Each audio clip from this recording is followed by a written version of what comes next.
welcome to the first episode of Anubhava Insights. Today with us we have Ruturaj Mohite.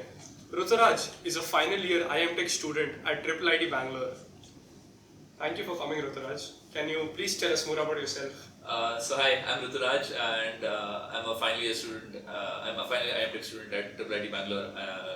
I'll be graduating next semester with a computer science degree. Can you tell us more about your hobbies and what you like to do in your free time? Well, recently I've just been in my free time just play basketball and watch movies or something.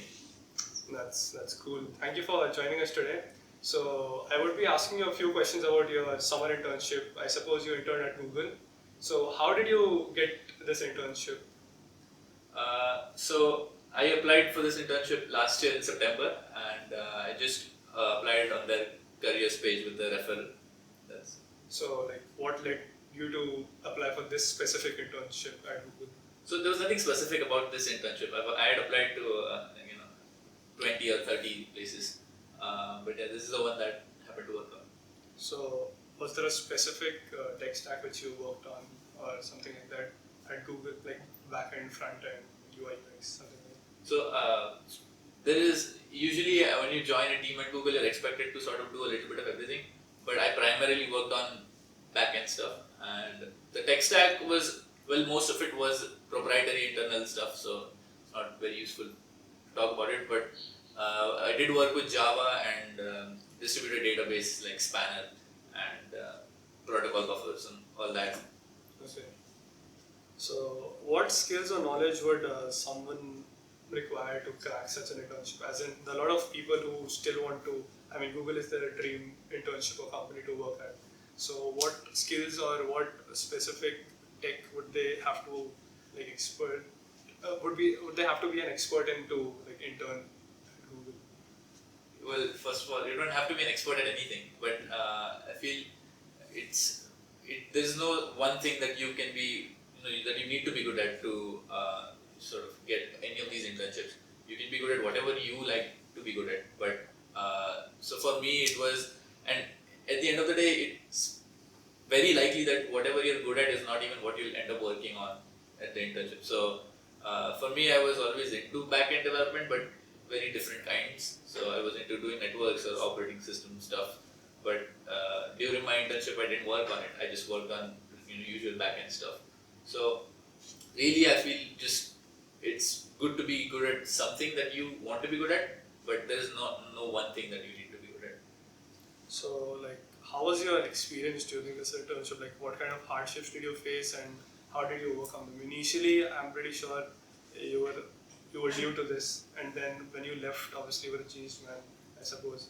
So what are the hardships, and how did you overcome them, basically? So of course, one of the bigger challenges was because they use everything proprietary. Not much of your existing knowledge about any particular tech stack is going to help you. So and things at Google, at least in my team, happened very fast. So I was given so there was no pressure, but I was given about 4 days to sort of come to pace with whatever they were using there, and this is pretty involved tech stuff, and there's nobody to sit you and explain, and there's no actual personal training or video. So the only way you can learn these things is through documentation, just reading documentation. And my team just pointed me to a bunch of documentation, and I had to sort of, there was no spoon feeding basically. They expected you to read stuff and understand. And if you're stuck, then you can go ahead and ask people, and they're very kind people, they're really nice people, they'll go and explain it to you, but you're expected to do as much as you can by yourself reading the documentation. So that was definitely challenging. And another more challenging, one of the more challenging parts was that because whatever you're working on at Google is high impact, at the end of the day, hundreds of millions of people are going to use that, and if you make a slight mistake in it, and that mistake just goes undetected, it might have a big impact. So it's always, in the beginning, it used to be very scary for me to think about having a problem in my code, because that would mean an actual outage.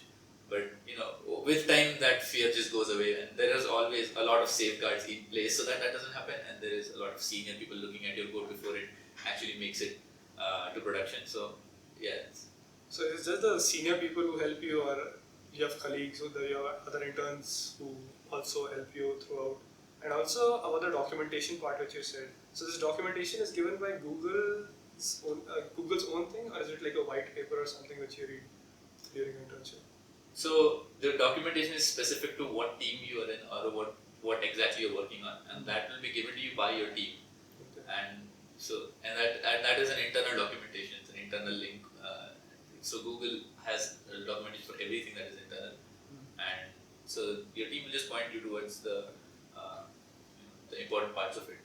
And what was the other question?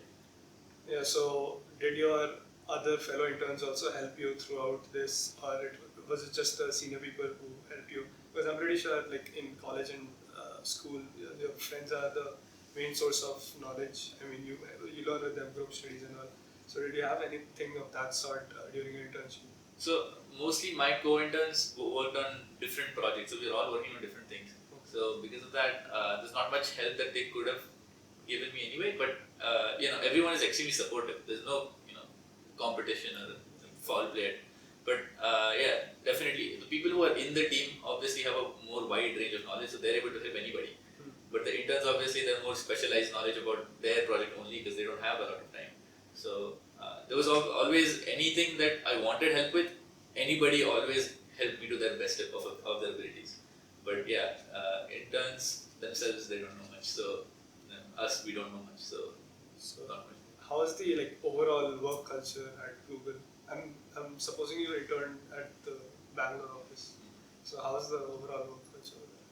Yeah, so work culture is phenomenal, actually really good. And two parts of it are that the people there are extremely intelligent, very smart people, and they're always very kind, and they'll be always ready to help you. The only thing that is expected of you is that you don't ask for spoon feeding.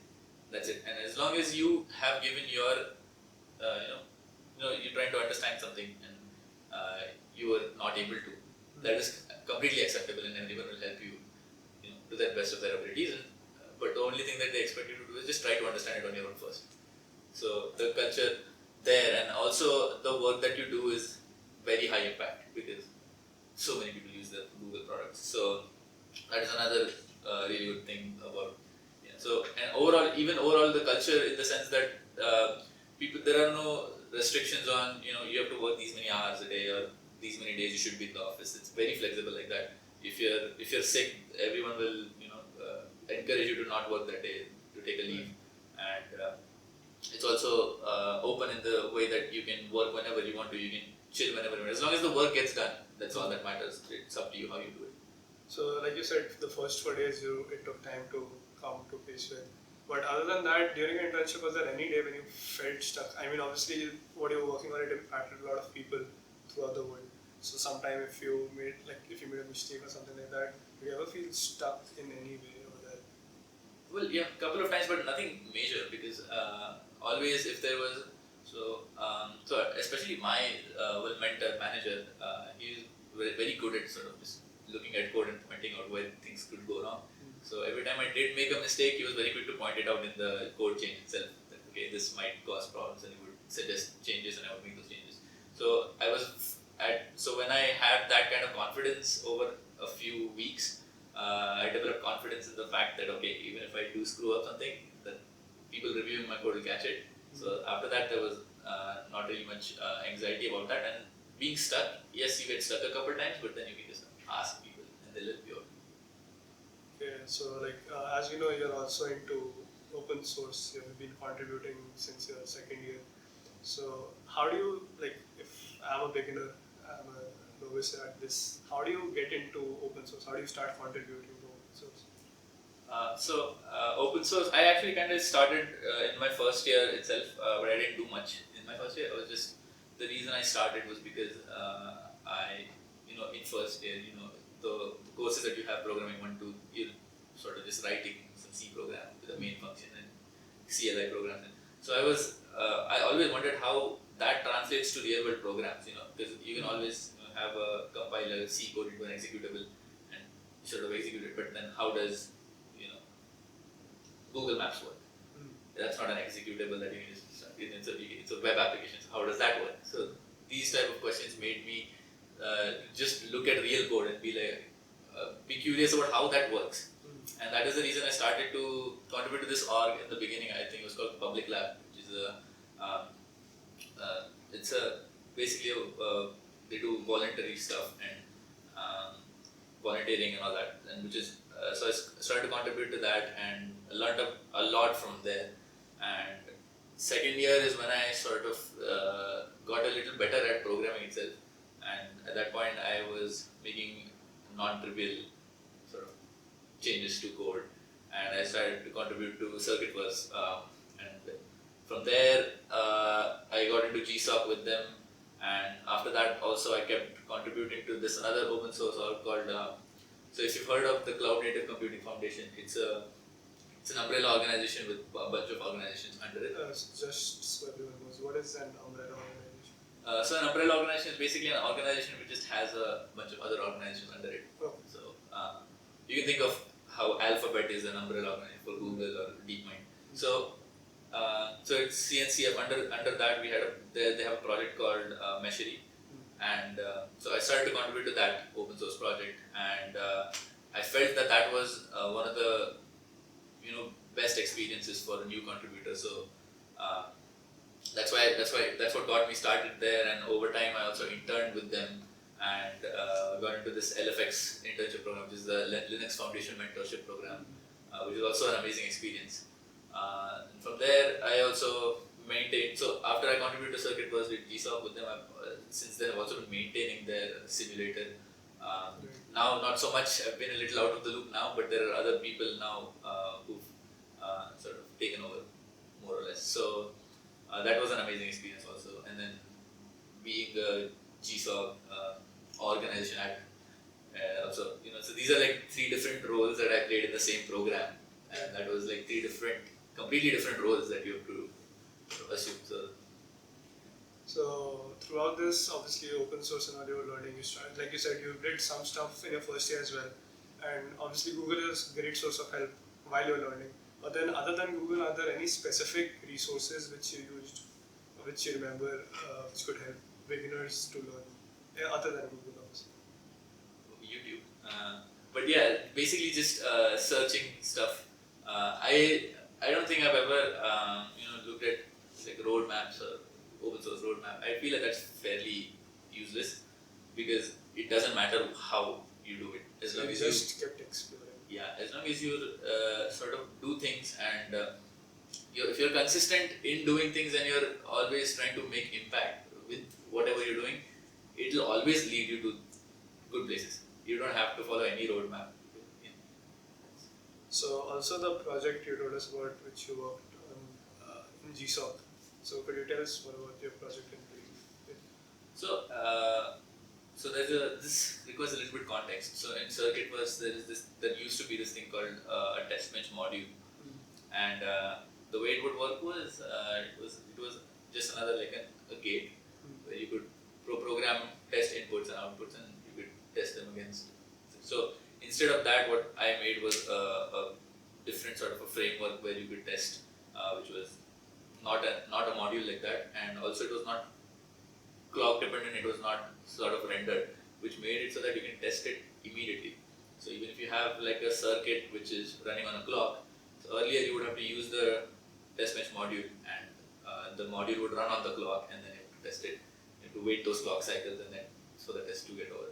So now we made it so that it happens immediately, and it's not rendered. It's not clock dependent.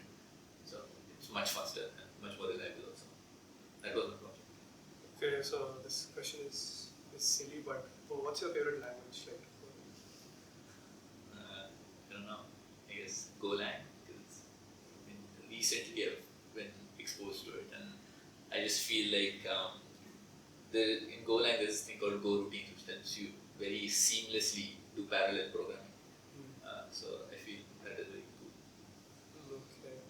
So all in all, if you had to give like a basic roadmap or advice to your juniors or the people who aspire to crack an internship or do open source work like you have in the same company as Google or open source in GSOC, contribute to GSOC, what would you suggest? I mean, how can they get started if they're beginners like? your beginners?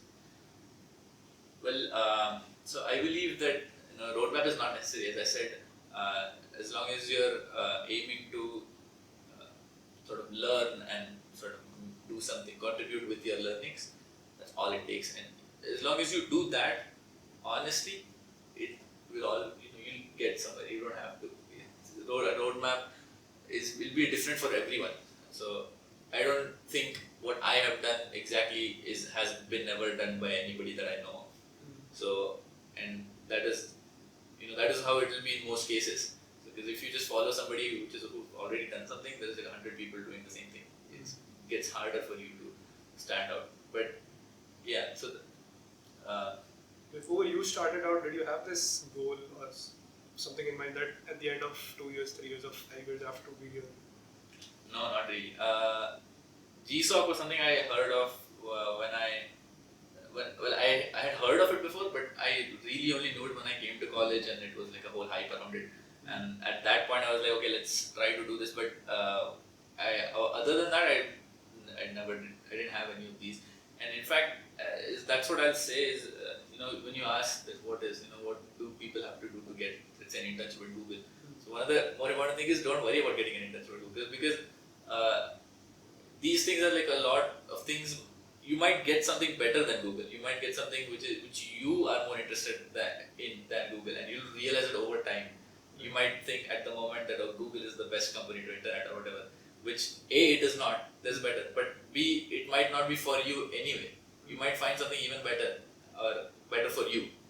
And also, when you look at like a certain company, there's a lot of luck also involved in getting into it. Because I know so many people who are amazing, and I would say better than me, and they've applied to Google and they've gotten rejected. So it's not an indicator of anything, and you should just not be so obsessed with one company or one anything, just because there is so many things out there. So you applied to other companies as well? Yeah, absolutely. I mean, of course apply, because the application turnaround is, especially nowadays, it's very low. So you have to apply to tens of or even hundreds of companies to get what you want.